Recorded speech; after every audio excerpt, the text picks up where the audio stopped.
இங்க கரசாமிங்கிற இவரு ஈபில வேலை பார்த்துட்டு ஊருக்குள்ள சின்ன சின்ன திருட்டு வேலைனா பண்ணிட்டு இருப்பாரு.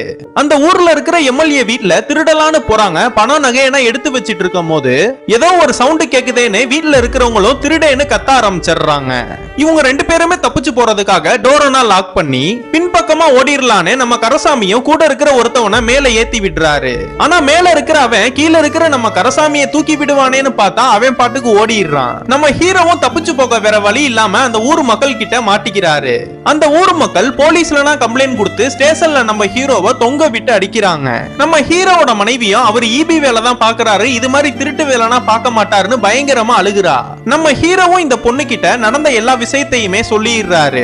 அந்த ஸ்டேஷன்லயே வேலை பார்க்கிற வரதன்கிற இவரு கொஞ்ச நாள்ல ரிட்டையர் ஆக போறாரு. இவர் இதுவரைக்கும் எந்த கேஸுமே ஸ்ட்ராங்கான கேஸா புடிச்சு கொடுத்ததே இல்ல. இதனாலே ஸ்டேஷன்ல இருக்கிற எல்லாருமே இவரை மதிக்கவே மாட்டாங்க. இதனால நம்ம ஹீரோவோட கேஸ் ஒரு சின்ன கேஸா இருந்தாலும் நிறைய பெண்டிங்ல இருக்கிற சில்லற கேஸ்னா எடுத்து நம்ம ஹீரோ மேலேயே போட்டுறாரு. நம்ம ஹீரோக்கு செய்யாத தப்புக்கான கேஸனா போட்டு அதை நல்லா ஸ்ட்ராங் ஆக்கி இவரு ரிட்டையர் ஆகும் போது பெருமையா இருக்கணுங்கிறதுக்காக அவனோட வாழ்க்கைய பாழாக்க பாக்குறாரு. இதெல்லாம் தெரிஞ்சுக்கிட்ட நம்ம ஹீரோவும் இதெல்லாம் ரொம்ப தப்பு சார்னு சொல்லி அவரை பயங்கரமா அடிச்சு போட்டு அந்த ஸ்டேஷன்ல இருந்து தப்பிச்சு ஒய்ஃபை கூட்டிட்டு ஆந்திராக்கு போயிடுறாரு. அங்க போனதுமே ரெண்டு பேருமே ஹோட்டல்ல வேலை செஞ்சு பயங்கரமா கஷ்டப்படுறாங்க.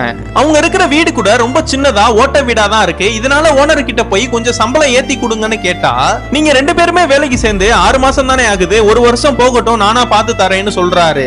நம்ம ஹீரோவும் அவங்க ஒய்ஃப் கிட்ட நம்ம பேங்க்ல லோன் வாங்கி நம்ம ஒரு ஹோட்டல் ஆரம்பிக்கலாம்னு சொல்றாரு. இதனால பேங்க்ல போய் லோன் கேட்டா, உங்களுக்கு வீடு இருக்கா, நிலம் இருக்கா, ஏதாச்சும் பத்திரம் இருக்கான்னு கேக்குறாங்க.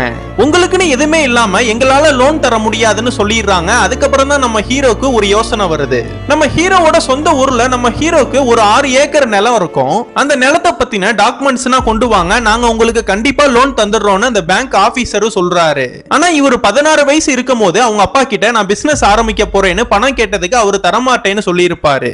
இதனால வீட்டுல இருக்கிற ஒட்டுமொத்த பணத்தையும் ஆட்டையை போட்டு இவர் வெளியூருக்கு ஓடி வந்திருப்பாரு. எந்த மூஞ்சியை வச்சுட்டு நம்ம அப்பா கிட்ட கேட்க போறோம்னு சொந்த ஊருக்கு கிளம்புறாரு. அந்த ஊர்லயே நம்ம ஹீரோ மேல ரொம்ப பாசமா இருக்கிறது நம்ம ஹீரோவோட மாமா மட்டும்தான். அவரை பார்க்கலாமேன்னு போனா, சின்ன வயசுலயே உன் அப்பனோட காசை நான் திருடிட்டு போனவன் தானே நீனு அவரு பலாருன்னு கண்ணத்திலேயே அரைஞ்சிடுறாரு. நீ ஒன்னும் உங்க அப்பாவனா பார்க்க வேணாம், அவர் உன் மேல செம்ம கோவத்துல இருப்பாரு, நீ ஊருக்கு கிளம்புன்னு சொல்றாரு. நம்ம ஹீரோவும் ஊருக்கு கிளம்பலான்னு பஸ்ல ஏறப்ப அவங்க அப்பாவும் பஸ்ல இருந்து கீழே இறங்குறாரு. இதுக்கப்புறம் என்ன ஆச்சுன்னு உங்களுக்கு தெரியணும்னா கீழே கமெண்ட் பாக்ஸ்ல பார்ட் 2ன்னு போட்டு போங்க.